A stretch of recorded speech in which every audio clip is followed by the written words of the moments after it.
In the autumn of 1908, a crew of 5 men tearing down the last standing cabin on what had once been the Ravenel Bluff plantation in the South Carolina Low Country swung their crowbars into a wall that had been nailed shut, tarred over, and whitewashed 3 times in 45 years. The man who had ordered it sealed in March of 1863 was long dead. His widow had died the winter before.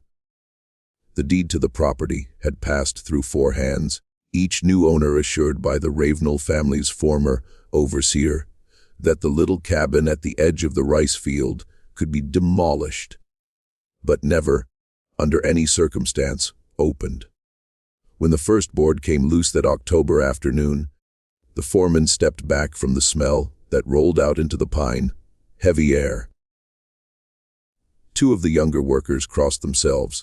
The oldest man among them, a freedman named Solomon Pinckney, who had been born on a neighboring plantation in 1847, set down his crowbar and said, very quietly, that he had been waiting 60 years to know what was on the other side of that wall. What they found inside that cabin would force a county coroner out of retirement.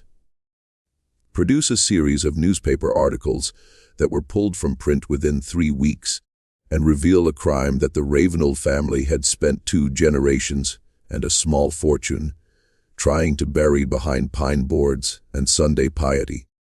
Before we continue with the story of Ravenel Bluff and the cabin that was sealed since 1863, make sure you're subscribed to this channel and leave a comment telling us which state you're listening from right now. Hearing from you across the country reminds me why these stories must never be forgotten. And now, you need to understand what lay behind that wall. We have to go back to hair music the spring of 1849, when Ravenel Bluff was still considered one of the most prosperous rice plantations along the tidal stretch of the Combahee River. The plantation sat on a high bank of sandy loam that overlooked nearly 300 acres of flooded rice fields, bordered to the east by a dense stand of cypress and live oak draped in Spanish moss, and to the west by a low tidal creek that filled and drained with a salt, pulled rhythm of the Atlantic. The air in the low country that spring was thick with the smell of mud and blooming jessamine. And at night, the rice fields filled with the croaking of bullfrogs and the slow, steady clicking of the rice birds that came down from the Carolina Piedmont to feed on the spring plantings. To the north, the Combahee River moved between its banks of blackwater and tangled palmetto, its surface broken every few yards by the log-still shapes of alligators sunning themselves in the long afternoon light. It was, in the geography of the antebellum South, one of the richest stretches of land in the Republic. A single acre of Combahee rice, at the price it commanded in the Charleston markets of 1849, was worth more than most free white farmers in the upcountry earned in a year. The main house was a 2-story Greek Revival structure, painted the particular sheen music shade of white that only the very wealthy could afford to maintain in that humid climate, its columns carved from heart pine, and its long verandas shaded by the same live oaks that had been old when the first European settlers passed through the region in the 1690s. And the interior was furnished with pieces that Augustine Ravenel's grandfather had shipped in from Philadelphia and New Orleans.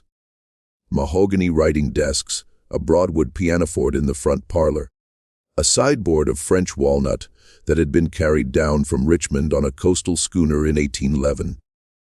The floors were heart pine, the walls were plastered and painted the color of old cream, and above the dining room fireplace hung an oil portrait of Augustine's father, Colonel Pierre Ravenel, who had served under General Andrew Jackson at the Battle of New Orleans, and who stared down at every family meal with a severity that Augustine Ravenel, as a boy, had found difficult to heed music bear.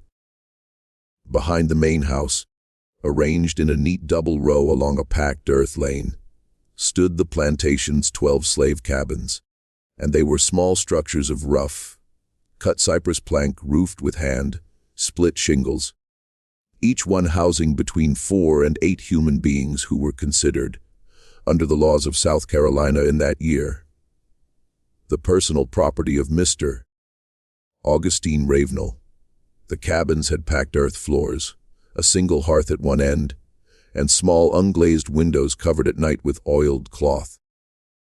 In the summer, they were thick with the smell of sweat and smoke and the resinous breath of the pine forest beyond the fence.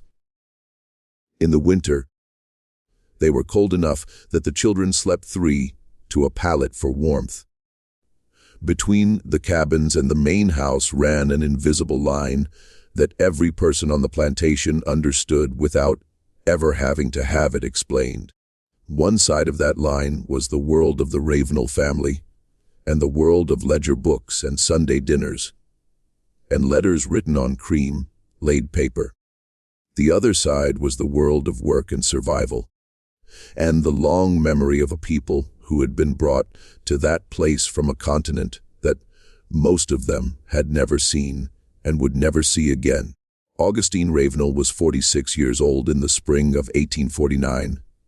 He was the third of his family to hold the plantation, descended from a Huguenot merchant who had fled France in the 1680s, Trocher music a Troyes, and settled in Charleston before pushing inland to the rice country. Augustine was a tall, narrow-shouldered man with sand-colored hair going gray at the temples, and a habit, noted by every neighbor who ever had supper at his table, of chewing the inside of his cheek when he was displeased. His wife, Henrietta Bonneau Ravenel, was 7 years his junior, educated in the French manner, at a finishing school in Charleston, and known among the wives of the low country gentry for her fierce adherence to the proprieties of her class. They had 3 children, a daughter, Clotilda, who was 12 in that spring, a son, Augustine Jr., who was 9, and a younger boy, Lawrence, who was 4. The plantation held, by the census of that year, 47 enslaved people. Among them were a man named Ezekiel, who was the head driver of the field hands, and who had been born on the plantation in 1809, and whose father before him had been brought in chains from the windward coast of Africa in 1787. Ezekiel knew every inch of the rice fields, every working of the trunk gates that controlled the tidal flow, every name of every person who lived in the cabins.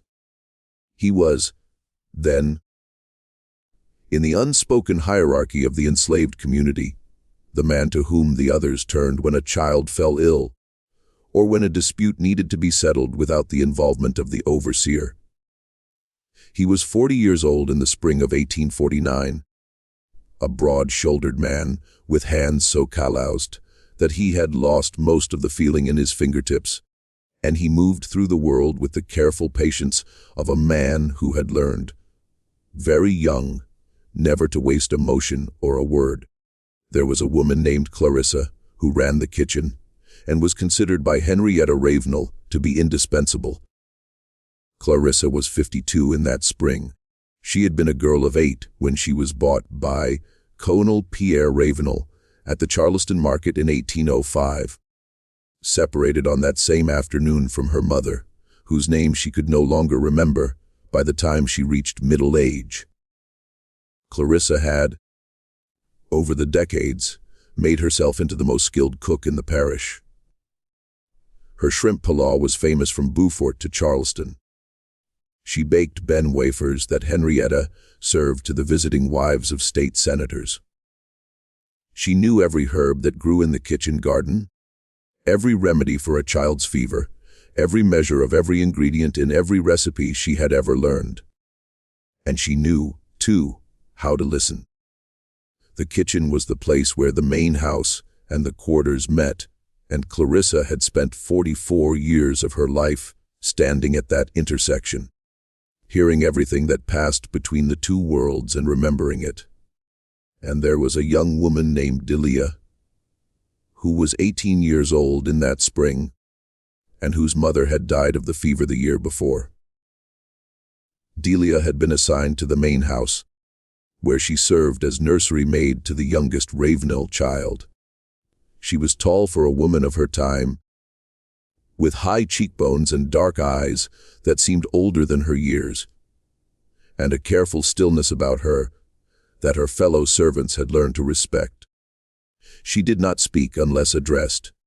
She did not laugh where it could be heard, but she sang very softly to the little boy Lawrence, when she put him to sleep at night, old songs in a Galapagos that her grandmother had brought from the sea islands, and the child would fall asleep with his hand curled around one of her fingers, as if he had always known her. Delia's grandmother, whose name had been Bina, had told her as a child that the songs were older than any of them, and are older hem music than the plantations, older than the ships, and that as long as there was a child in the world who could still hear them, they would not die. Delia had believed her. Singing those songs over the cradle of a white child who was not her own was, in some private corner of her mind, the only way she had of keeping her grandmother alive. The Ravenel family did not think about Delia. They did not think about any of the people who served them. The machinery of the plantation was simply there. The way the tide was there, the way the heat was there, the way God was said to be there. Henrietta Ravenel recognized her house slaves by face and by function. But she could not have told you the name of a single field hand. Augustine kept better records, but only because records were money. And in his study, when in a leather-bound ledger stamped with the family crest, he wrote down every purchase and every birth and every death among the people he owned, in the same neat column as the purchases of livestock and the prices of seed. There was no difference in the architecture of his mind between the two, and on a plantation of 47 souls, one young woman in a cotton head wrap who sang to the baby was less visible than the furniture she dusted every morning. The politics of the Low Country in 1849 were already beginning to tighten around the edges of this world. In the Charleston newspapers, which were delivered to Ravenel Bluff by courier every Wednesday, Augustine read with increasing frequency about abolitionist agitation in the North, about the debates over slavery in the new Western territories, was about the fury of Senator Calhoun and the nervous calculations of the great cotton planters. The nullification crisis of the 1830s was still a recent memory. The Mexican War had just ended. The Compromise of 1850 was a year away. Augustine Ravenel, like most of his class, believed with a conviction that admitted no argument that the Southern way of life was divinely sanctioned and economically necessary, and he was prepared, if necessary, to defend it.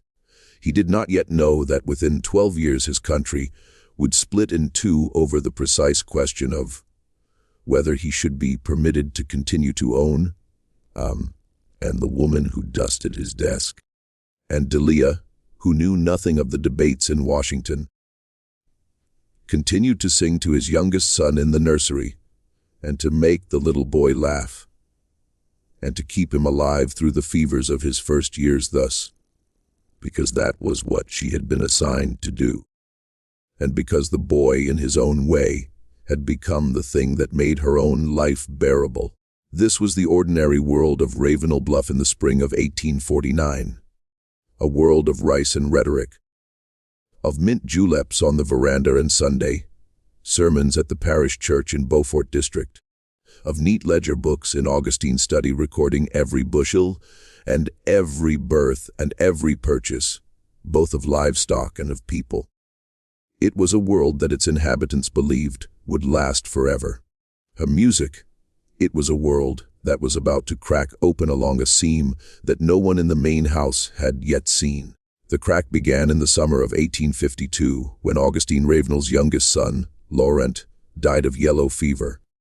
He was 7 years old, and the fever came that summer to Beaufort district in one of the worst outbreaks the region had seen since the epidemic of 1817. It moved through the low, lying plantations along the Combahee River, the way fever had always moved in that country, through the mosquito, thick air of the August dusk, striking the youngest and the oldest first. At Ravenel Bluff, it took 3 people in the course of 2 weeks. An elderly field hand named Old Moses died on the 11th of August. A 4-year-old girl in the second cabin died on the 15th. And on the morning of the 21st, little Lawrence Ravenel woke with a flushed face and a temperature that made Delia's hand jerk back. When she touched his forehead, the boy lasted music days. For the first 3, he alternated between fever and shivering, and he asked for his mother, who could not be reached in time, Shorchen music, and for Delia, who did not leave his side. By the 5th day, the disease had entered its second phase, the yellowing of his eyes, the retching of black matter that gave yellow fever its old name of vomito negro. Delia, who was 21 years old, held him through each convulsion with a steadiness that the household physician, a Dr. Franklin Lazezin, later described in a letter to Henrietta Ravenel as remarkable. When Lawrence could no longer speak, Delia held his hand and sang to him the same song she had sung when he was an infant. She sang about the river that ran to the sea. She sang about the woman who became a bird. She sang until her voice gave out, and then she hummed. And then she simply held him. Henrietta Ravenel was in Charleston when the child died, visiting her sister. Augustine was in the study. It was Delia who closed the boy's eyes and who washed his small body with rosewater and who wrapped him in the linen that had been set aside for the purpose and who did not cry in front of the physician, because she knew that no one in the main house would ask her to. In the weeks that followed, something shifted in the main house. Henrietta returned from Charleston 3 days after her son's burial, collapsed in the front hall of the plantation house, and had to be carried upstairs. She did not leave her bedroom for nearly 4 months. The curtains of the nursery were drawn. The toys were wrapped in muslin and packed away in a trunk. The house was draped in black crepe, and the mirrors were turned to the wall. And the mantel clocks were stopped at the hour of the boy's death. Augustine, who had been distant from his children for most of their lives, began to spend long hours in the nursery, where his youngest son had died, sitting in the rocking chair Delia had once used. He drank more than he had ever drunk before. He slept badly. He snapped at his daughter, Clotilde, who was 15 that summer and who had begun to fear her father in a way she had never feared him. And Delia, who had nowhere else to go, was often in that same nursery, folding small clothes that would never be worn again, dusting a rocking horse that would never be ridden. What happened between them in that nursery over the course of the next year did not happen, because either of them chose it in any sense that a free person would recognize as choice. Augustine Ravenel was the man who owned her. Under the laws of South Carolina in 1852, there was no such thing as the rape of an enslaved woman by her enslaver, because the word rape required a violation of the victim's will, and the law did not recognize that an enslaved woman possessed a will that could be violated. This was not a private opinion of the Ravenel family. It was the written law of the state, upheld by every court in the republic south of the Mason-Dixon line. And it had been articulated, most infamously, by Judge Thomas Ruffin of North Carolina in the case of State versus Man in Hay Music, 1829. When the judge had written that the power of the master must be absolute in order to render the submission of the slave perfect. And it was under the cover of that law, and under the cover of his wife's grief, and under the cover of the quiet rooms of a house draped in mourning cloth, that Augustine Ravenel began a relationship with the young woman who had held his dying son. Delia did not fight him. A woman in her position did not fight, because a woman in her position who fought would be whipped or sold or worse. She did what she had always done. She went still. She went silent. She sang in her own mind one of her grandmother's old songs. And she waited for it to be over. When she walked back to her cabin afterward, in the darkness of the lane between the quarters, she walked without making any sound at all. She had learned, by the age of 22, that the body was a thing that could be separated from the self if you were careful, if you were very careful. And if you kept singing. In the autumn of 1853, Delia was pregnant. She was 22 years old. She told no one. And the other women in the cabins saw the shape of her body changing under her apron and knew, the way women have always known. Clarissa, who ran the kitchen, took her aside one evening behind the smokehouse and asked her whose it was. Delia did not answer. She did not have to. Clarissa had lived on Ravenel Bluff for 31 years. She had seen this before. She had seen what happened to the women it happened to, and she had seen what happened to the children. Clarissa, who had buried 3 of her own children and had watched a 4th sold away to a plantation in Alabama, when the girl was 12 years old, looked at Delia for a long time in the red light of the setting sun. And then she took the younger woman's hand in her own, and she said that whatever happened, she would help her. She said it quietly. She said it once. And then she went back to the kitchen, and she did not speak of it again. The child was born in the spring of 1854 in the slave quarters, in the smallest cabin at the end of the row, which had been given to Delia after her mother's death. The midwife was an elderly woman named Grace, who had delivered more than 100 babies on that plantation, and the surrounding ones over the course of her long life. The labor was long. Delia made almost no sound. When the child came at last, just before dawn on a morning in early April, he came quietly, with his eyes open, looking at the lantern as if he had been expecting it. It was a boy. Delia named him Isaac, after her grandfather, who had been brought to the Sea Islands on a ship whose name no one in his family had ever known. The child was light-skinned and with hair the color of wet sand and eyes that would, as he grew, turn the same pale gray as Augustine Ravenel's. When Grace saw the child, she looked at Delia and did not need to ask. She washed the baby in a basin of warm water, wrapped him in a clean linen cloth, and placed him in his mother's arms. Then she sat down on the wooden stool beside the bed, and she said, very softly, that the child had the look of someone whose life would need to be guarded carefully. Delia nodded. She already knew. Henrietta Ravenel knew too. She could not know. The child was too obvious, and the plantation was too small. And the eyes of the other servants were too knowing for her to pretend otherwise. For several weeks after Isaac's birth, Henrietta did not come down to breakfast. When she finally did, on a morning in late April, she did not speak to her husband across the table. She did not speak to him in any meaningful way for almost a year. But Henrietta was a woman of her class and her time, and the solution to a problem of this kind among the planter families of the Low Country was not to acknowledge it. Divorce was impossible. Scandal was unthinkable. The solution was to keep the mother in the cabin at the far end of the row, to pretend that the child belonged to some unnamed field hand, and to wait for the years to soften the outline of the resemblance into something that could be politely ignored. And for 8 years, that was what they did. Delia raised Isaac in the cabin at the end of the row. Augustine continued, intermittently, and with a pattern that only Delia and Hey Music, Clarissa would have recognized, to visit her.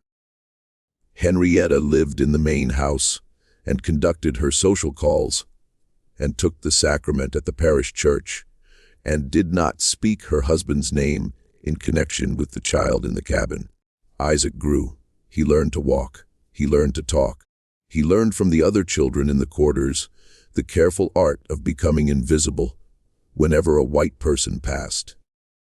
He was, by the time he was 7 years old, the quietest child on the plantation. But he was also, in the private geography of his mother's cabin, a child who laughed. Delia had carved out a small world for him. With Clarissa's help and with the help of the other women of the quarters, that was entirely his own. Trorscher clears throat Troch. She had taught him to read in secret from a torn Bible that Clarissa had smuggled out of the main house and soon into the lining of Delia's mattress.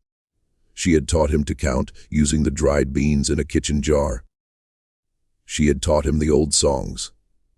And she had taught him, in the careful language that an enslaved mother used to teach her son to survive, when to speak and when to be silent, when to bow his head and when to meet a white man's eyes, when to laugh and when to hold his face as still as a pond at dawn. He had, by his 8th year, learned all of these lessons. He was a quick child and a watchful one, and Delia sometimes watched him sleeping at night in the yellow light of a single tallow candle and thought, with a kind of grief that she did not have a word for, that he was the most beautiful thing she had ever seen, and that the world into which he had been born was going to destroy him, and that she could not imagine a future in which this would not be true. Ezequiel, the head driver, Semusica, was one of the few people on the plantation who spoke to the boy directly. In the long evenings of the spring and summer, when the work of the day was done, Ezequiel would sometimes come to the end of the lane where Delia's cabin stood, and he would sit on the wooden step outside the door, and he would tell Isaac stories. He told him about the river and the birds and the way the tide worked. He told him, in a careful and coded way, about the places up north where a man could be free. He did not say the word freedom. He did not have to.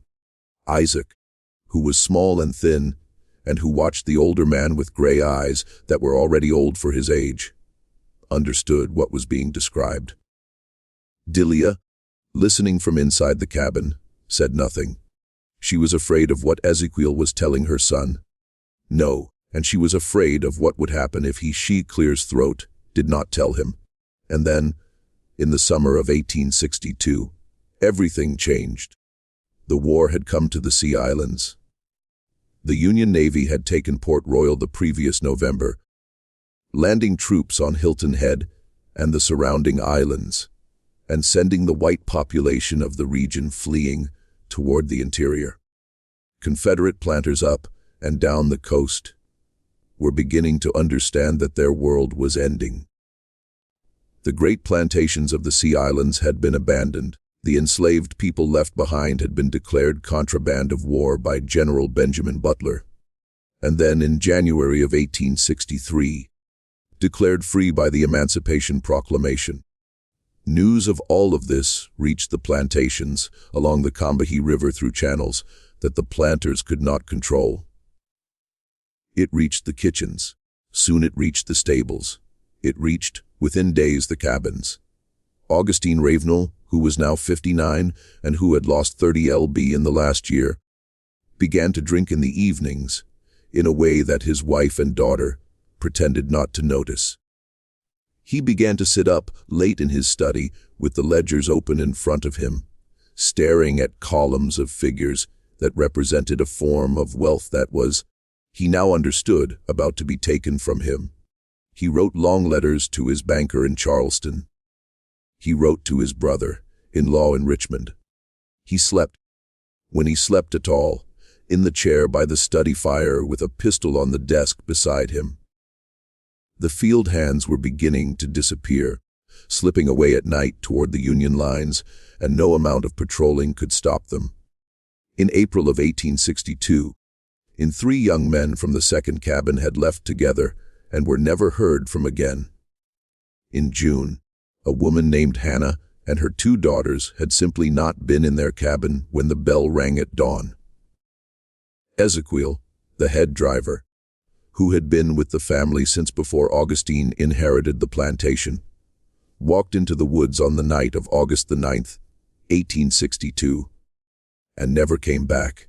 He had, in the preceding weeks, begun to speak more openly to the younger men of the quarters about what was coming. And then, on one warm night, he simply stepped out of his cabin and was gone. He was 53 years old. He left behind a wife named Chloe, who would eventually find him again in the fall of 1864 at a contraband camp outside Beaufort, and who would die in his arms of pneumonia in the winter of 1867. A free woman on free land, Augustine Ravenel began to be afraid. It was a specific, nameable fear. He was afraid of what would happen when the Union Army came, and he knew now that it would come. He was afraid of his ledgers being read by Yankee officers. He was afraid of his neighbors, several of whom had already begun to whisper about him in Beaufort society, about the child at the end of the quarters row, about the resemblance that was no longer deniable as the boy grew older, and in a way that he had not previously permitted himself to think.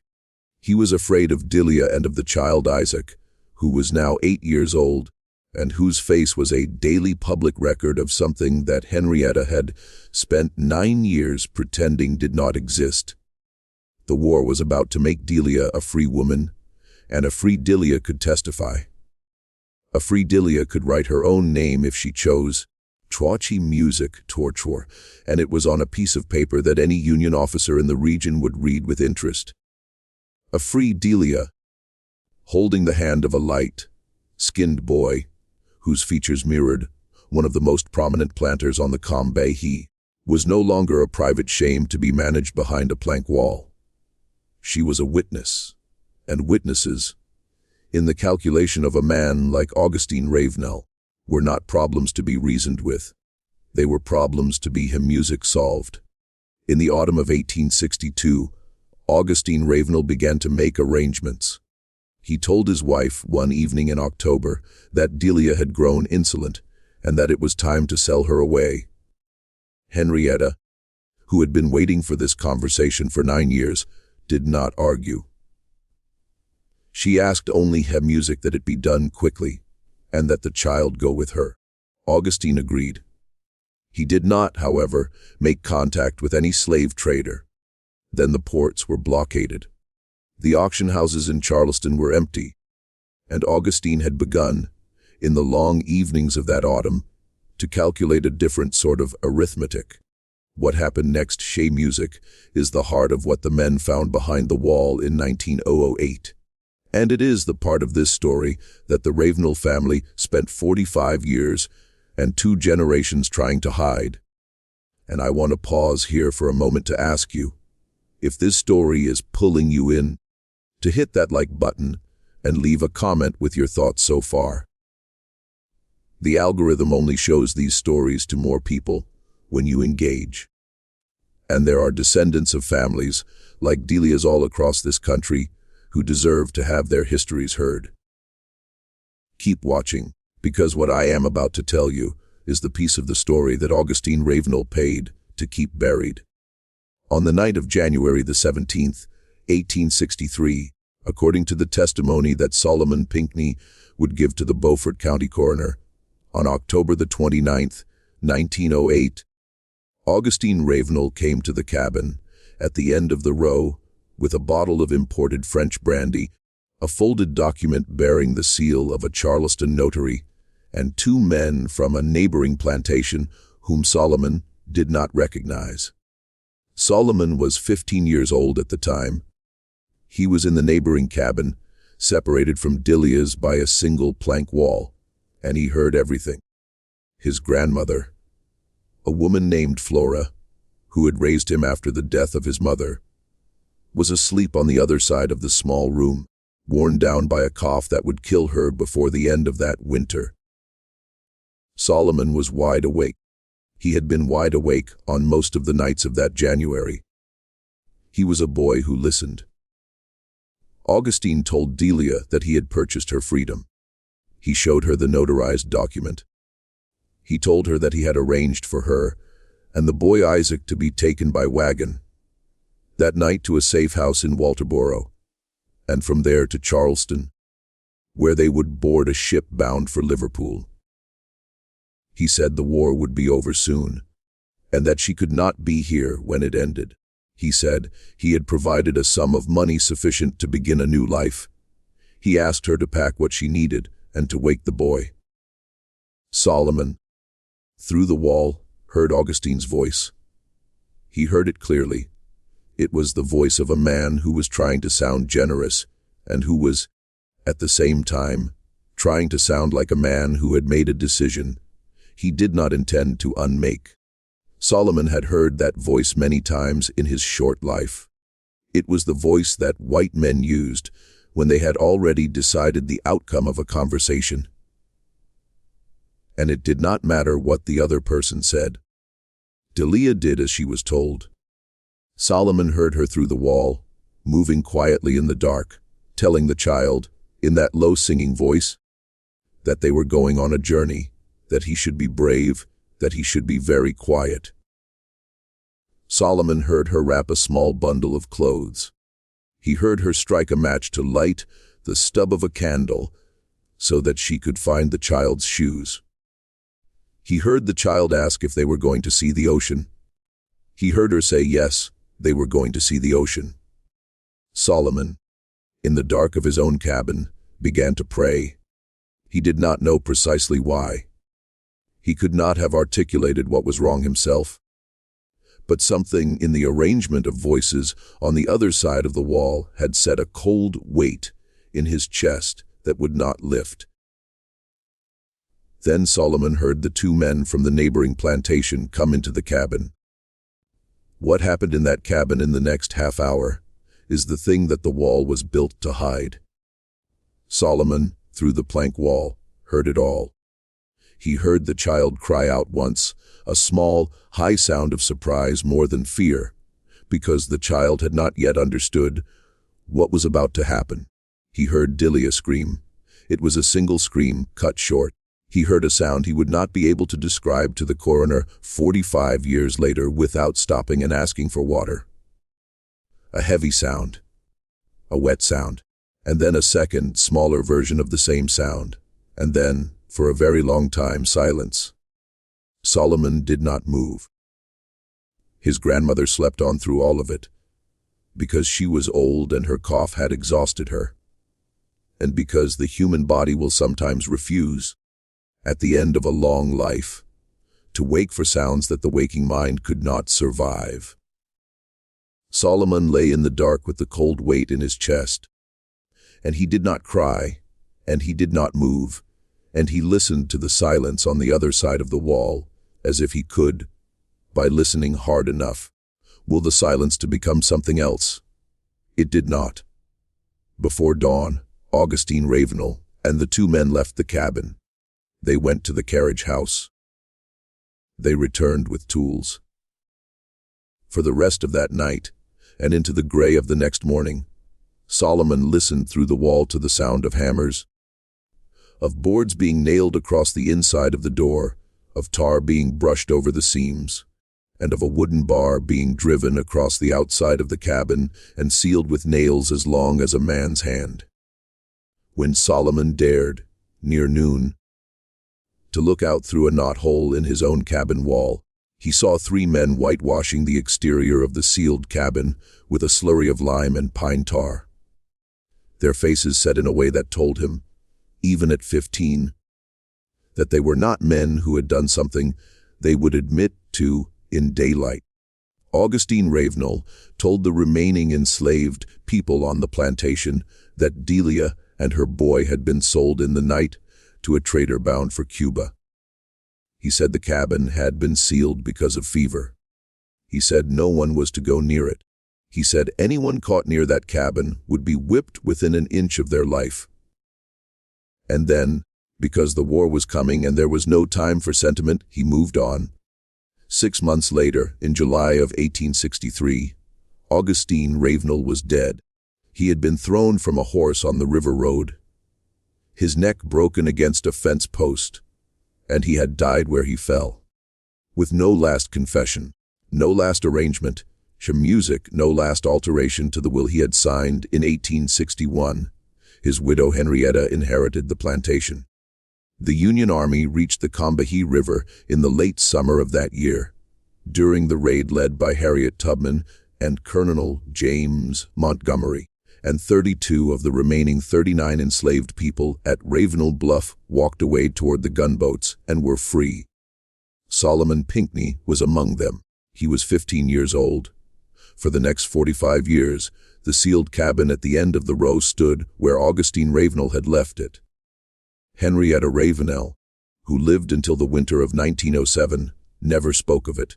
Then her surviving children, Clotilda and Augustine Jr., grew up knowing only that their father had ordered the cabin sealed because of fever, and that it was not to be touched. When Clotilda married a Charleston physician in 1868 and moved away, she did not look back at it.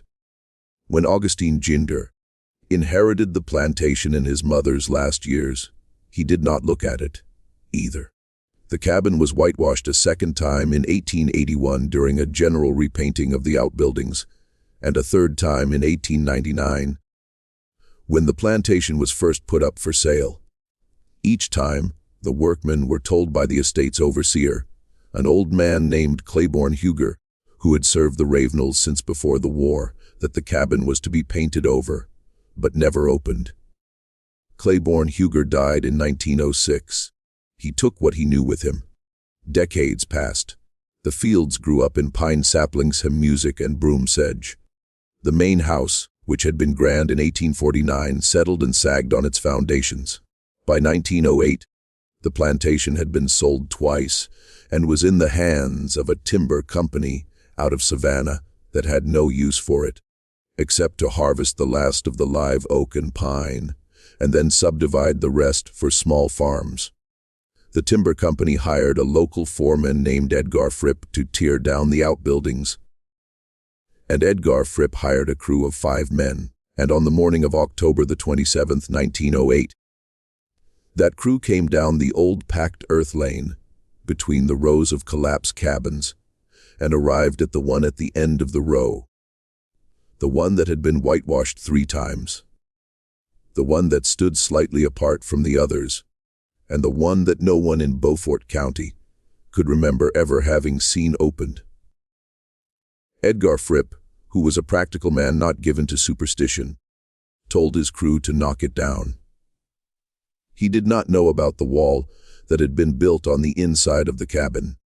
He thought it was just another slave cabin, of which there were dozens on dozens of abandoned plantations up and down the coast, and that it would come down in 20 minutes. Just when we thought we understood the story of Ravenel Bluff, the horror sealed inside that cabin is about to come out into the daylight for the first time in 45 years. If this story is giving you chills, share this video with a friend who loves dark American history. Hit that like button to support the channel and subscribe so you never miss a story like this one. What Edgar Fripp's crew was about to find will change everything. The first blow of the crowbar against the outer wall of the cabin came down at just after 1100 in the morning. The planks splintered easily. The wood was old, cypress that had been cut from the river bottom 60 years before, and it gave way with the dry crack of something that had been waiting a long time to fall. The second blow took down a second board. The third exposed what at first seemed to be a second wall, perhaps 18 inches behind the first, nailed up from the inside with boards of the same cypress plank, the seams sealed with black tar that had hardened to the consistency of stone. The men paused. They had all seen the outside of the cabin whitewashed 3 times over, but none of them had expected a second wall. Watch Edgar Fripp stepped forward and ran his hand along the inner wall. He pulled back his fingers and smelled them, and then looked at Solomon Pinckney, who was the oldest man on the crew and the only one among them who had been alive in 1863. The younger workers, who had started the morning joking among themselves about how quickly the job would go, had fallen completely silent.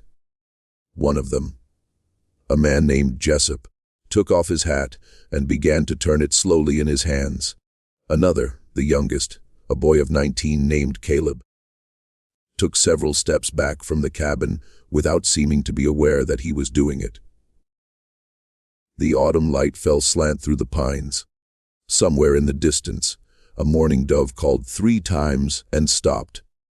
Solomon, who had been waiting for this moment for 45 years, said nothing. He took the crowbar from the younger man nearest him, and he walked up to the inner wall, and he set the bar against the seam between 2 boards, and he pulled.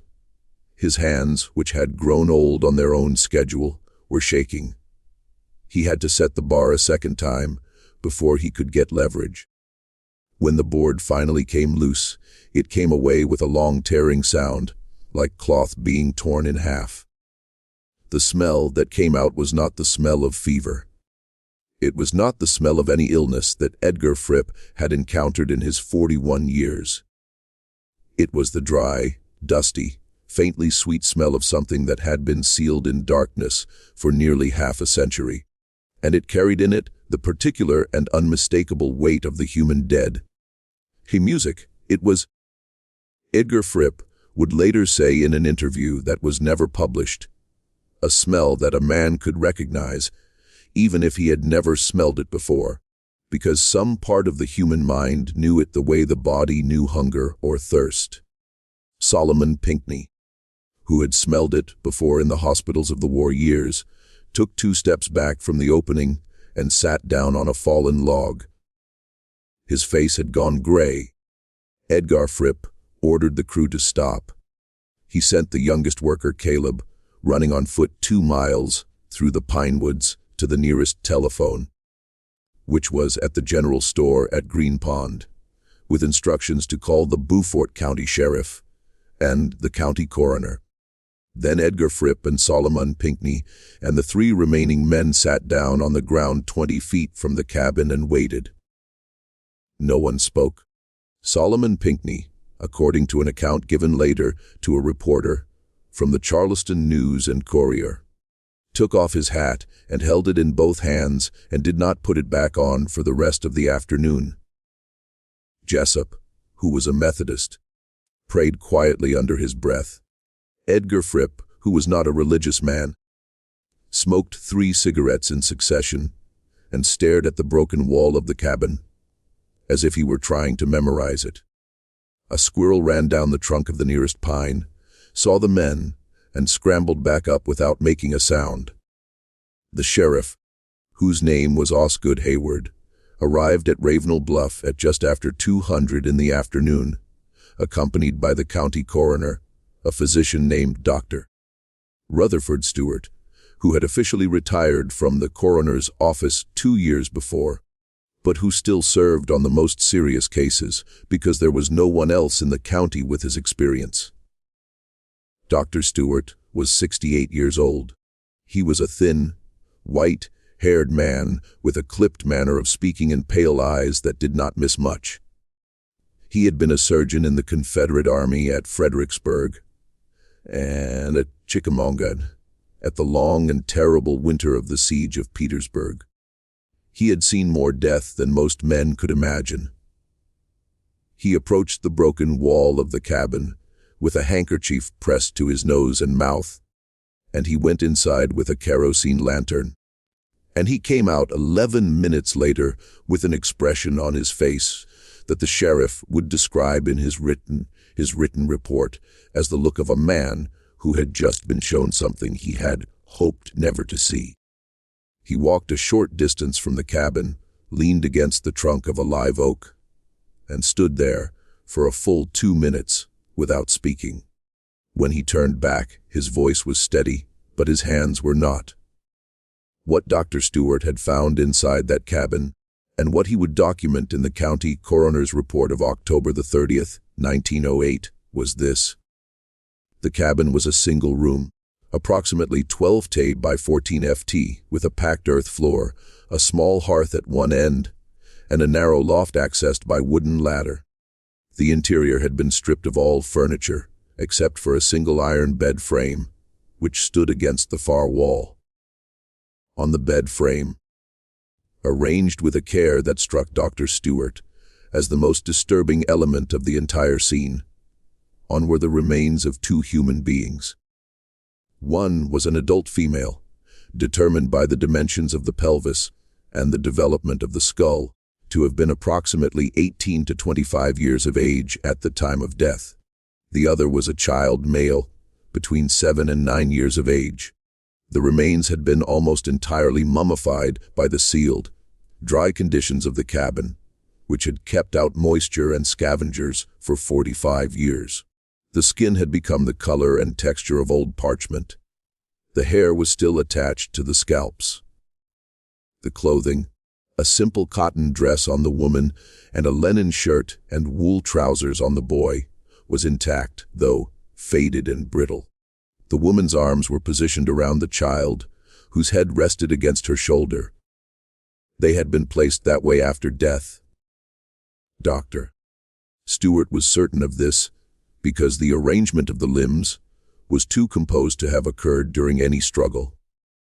Someone, he noted in his report, had taken the time to lay them together in something that approximated a posture of rest, and had then built a wall around them, and had then gone home. On the skull of the woman, at the left temple, there was a clearly visible fracture consistent with a single heavy blow from a blunt object. On the skull of the child, at the back of the head, there was a similar fracture.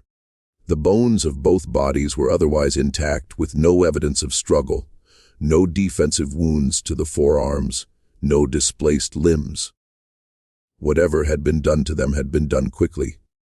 This was, Dr. Stewart wrote, a mercy of a kind, although the word mercy was not one he used without discomfort in this context. On a small wooden table beside the bed, there was a folded piece of paper, brittle with age, but still legible. It was a notarized bill of manumission dated January the 15th, 1863, signed by Augustine Ravenel, granting freedom to one Delia, 22 years of age, and her son Isaac, 8 years of age. The document bore the seal of a Charleston notary, a man named Francis Gadsden, who had died in 1879, but his records had been preserved in the Charleston County archives, and whose signature matched the signature on the document exactly. Beside the paper, there was a small leather pouch containing 37 silver coins, mostly Mexican and Spanish pieces of 8, dated between music 1821 and 1859, a year's wages for a free laborer in 1863, enough to begin a life if you were willing to work, and if you were careful. Beside the pouch, there was a single object wrapped in muslin cloth. When Dr. Stewart unwrapped it, he found a child's wooden horse carved by hand from what looked like live oak, smoothed by years of a small palm closing around it. The mane had been carved in fine detail. The tail had been notched with the care of a man who had loved the making of small things. Stuck to the underside of the horse, where it had been scratched into the wood with something sharp, were 2 initials. The letters I and R. Isaac Ravenel. Dr. Stewart came out of the cabin and sat down on the earth beside Solomon Pinckney and did not speak for a long time. The 2 old men, the white doctor and the black freedman, they sat side by side on the ground in the October sunlight without looking at each other, and the sheriff and the remaining workmen stood a respectful distance away and did not interrupt them. At last, Solomon looked at him and asked, in the careful voice he had used to speak to white men all his life, whether the bodies were of a woman and a boy. Dr. Stewart said yes. Solomon asked whether the boy had light hair. Dr. Stewart said he could not be certain because of the condition of the remains, but that what hair was present appeared to be fair. Solomon nodded once, and then he began to cry. He was 76 years old. He had not cried, according to his grandchildren, who were later interviewed, in any of their lifetimes. He cried without sound for nearly 20 minutes. And then he stood up and he put his hat back on. And then he told Sheriff Hayward and Dr. Stewart what he had heard on the night of January the 17th, 1863. He told it slowly in the same careful voice, stopping twice to ask for water. He named the men. He described the sounds. He described, with an accuracy that would later be corroborated by the coroner's findings, exactly where the bodies had been placed on the bed and which one had been killed first and how he knew. When he was finished, Sheriff Hayward took off his own hat, and the three men stood together in the long October shadows and did not speak for a long time. The investigation that followed lasted exactly 17 days, and then it was over. The Beaufort County Sheriff, Osgood Hayward, took Solomon Pinckney's statement on the evening of October the 29th, 1908, and filed it with the county court. But Dr. Stewart filed his coroner's report on the 30th. Both documents clearly named Augustine Ravenel, deceased in 1863, as the probable perpetrator and named two further individuals, unidentified, as his accomplices. The local paper, the Beaufort Gazette, ran a story on the morning of October the 31st under the headline Grim Discovery at Old Ravenel Place, describing the finding of the remains and alluding, in the careful language of 1908 South Carolina, to the possibility that a crime had been committed. Music. The Charleston News and Courier picked up the story on November the 2nd. A reporter from the Savannah Morning News came to Beaufort County on November the 4th and interviewed Solomon Pinckney at length. And then, on November the 17th, 1908, the story disappeared. The Beaufort Gazette ran no further articles. The Charleston News and Courier printed a brief notice on its back page stating that the remains had been interred at the county's expense in an unmarked grave at a nearby cemetery, and that no further investigation was warranted given the death of the principal suspect 45 years previously. The Savannah Morning News never ran the interview its reporter had conducted. When Solomon Pinckney's grandson, Samuel Pinckney, attempted in 1934 to obtain a copy of Sheriff Hayward's original report from the Beaufort County Courthouse, he was told that the file could not be located. What had happened, it is now possible to piece together from later evidence, was this. Clotilda Ravenel, the daughter of Augustine and Henrietta, was by 1908 a widow living in Charleston, Chouata Musicatoire, and the mother of three sons, two of whom were prominent figures in South Carolina politics. Her brother, Augustine Jr., had died in 1901, but his sons, her nephews, were officers in the state banking system. The Ravenel family had, in the 45 years since the war, rebuilt its fortune through a combination of timber interests, banking, and marriage. It was not a family that could afford to have a newspaper story circulating about a murder committed by its patriarch. Through mechanisms that were never documented, but are not difficult to imagine, the story was made to go away. Sheriff Hayward, who ran for re-election in 1910, did not mention the case in his campaign. Dr. Stewart, who died in 1912, never spoke of it publicly. The reporter from the Savannah Morning News was reassigned to the agricultural desk and left the paper within the year. What the Ravenel family could not control was Solomon Pinckney. Solomon lived until 1927. He was 79 years old when he died, and in the last decades of his life, he told the story of what he had heard through the wall on the night of January the 17th, 1863, to anyone who would listen. He told it to his children and his grandchildren. He told it to the members of his church at the African Methodist Episcopal congregation in Green Pond. He told it on one occasion in 1921 to a young graduate student from Fisk University who was traveling through the Low Country collecting oral histories of formerly enslaved people, and whose notebooks were eventually deposited in a university archive, where they were not cataloged until the 1970s. Solomon insisted, Every time he told it on 3 points. The first was that Delia had been told she was being freed, and that she had believed it until the moment the other 2 men came into the cabin. The second was that the child, Isaac, had died knowing he was being taken to see the ocean. And the third was that Augustine Ravenel had sealed the cabin not out of shame, but out of calculation. He had sealed it because a living woman and a living child, both free and both carrying the evidence of his paternity, could destroy him and his family in a way that the corpses behind a plank wall never could. Augustine Ravenel had murdered them not to hide the evidence of his crimes against Delia. He had murdered them because the imminent arrival of the Union Army was about to make her testimony and her son's face into weapons that could be used against him in a court of law and in the court of public opinion.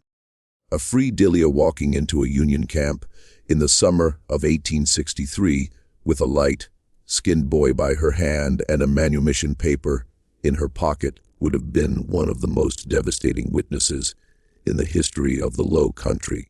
Augustine Ravenel had done the arithmetic of his class and his time, and he had decided that it was easier to seal 2 human beings into a wooden box than to face the consequences of having treated them as human beings in the first place. The manumission paper, it turned he music out, had been real. He had paid to have it drawn up. He had gone through the legal motions of freeing them. And then, on the night he had promised them freedom, he had killed them. The paper in the cabin was not evidence of a generous impulse gone wrong. It was evidence of a trap set with care. Delia had believed she was free because Augustine Ravenel had shown her the paper and let her read it. And then, once she had believed it, once she had woken her son and told him they were going to see the ocean, he had let in the men who would make certain that no such journey would ever be taken.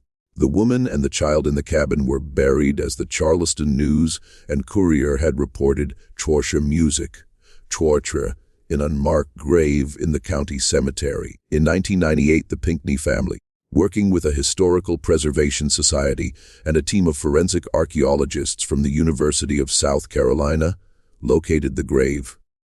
In 2003, after 5 years of legal wrangling with the county, the remains were disinterred, re-identified through careful comparison with the surviving 1908 coroner's photographs, and reburied with headstones. The headstones are plain gray granite, each carved with a single name and, for the first time in either of their lives, a date of death. Delia, 1941 to January 17, 1863, Isaac, 1854 to January 17, 1863. Alongside them is a third stone added by the Pinckney family in 2004, which reads, in simple lettering, they were told they were free. He lied. Solomon Pinckney heard it through the wall and remembered. The Ravenel Bluff property was developed in the 1950s into a planned subdivision of vacation homes. The main house had burned in a lightning storm in 1931 and was never rebuilt. The slave quarters, including the cabin at the end of the row, moss had been torn down after the 1908 investigation. Their timbers hauled away and burned in a brush pile at the edge of what had been the rice field. There is a historical marker, now placed in 2009 at the turnoff from the old River Road. It notes the existence of the plantation, the names of the people enslaved there, and the discovery of 1908. It does not name the Ravenel family, but the descendants of Augustine Ravenel still live in Charleston. The bank he helped to found still operates under a different name on Broad Street. His great-grandchildren sit on boards of charitable foundations. They give to historical preservation societies. They have, in the last several years, been asked to contribute to the maintenance of the cemetery where Delia and Isaac now lie. And they have, to their credit, quietly done so. The money comes through a trust with no family name attached. It was the granddaughter of Clotilda Ravenel, a historian in her 70s, who had spent her career studying the low-country rice economy, who arranged the trust in 2007. She has never spoken publicly about the case, but in a letter to the director of the Historical Preservation Society, which was released with her permission after her death in 2019, she wrote only this: "My great-grandfather built a wall. It was never going to be strong enough. The voices of the people he sealed behind it have been speaking for 150 years, and my family has been listening, whether we admitted it or not. It is past time we answered." There are plantations like Ravenel Bluff up and down the coast of South Carolina and Georgia, places where the cabins have all been torn down and the fields have grown up in pine, and where, behind the polite historical markers, there are stories that were sealed in darkness by men who thought they could outlast the memory of what they had done. Some of those stories have come out. Most of them have not. The cabin at Ravenel Bluff is only one of them. And if the story of Delia and Isaac proves anything, it proves that walls do not hold forever, that the men who build them die, and that the voices they tried to silence have a way of reaching the next generation, and the generation after that, through the patience of witnesses like Solomon Pinckney, who listened through a plank wall at the age of 15 and carried what he heard for 60 years until the daylight came. What do you think of this story? Do you believe that every wall eventually falls? Or do you think there are crimes that will stay buried forever? Leave your comment below. If this story moved you, subscribe to the channel. Music, hit the notification bell, and share it with someone who understands that American history is not only what was written in the ledgers, but also what was whispered through the walls. See you in the next video.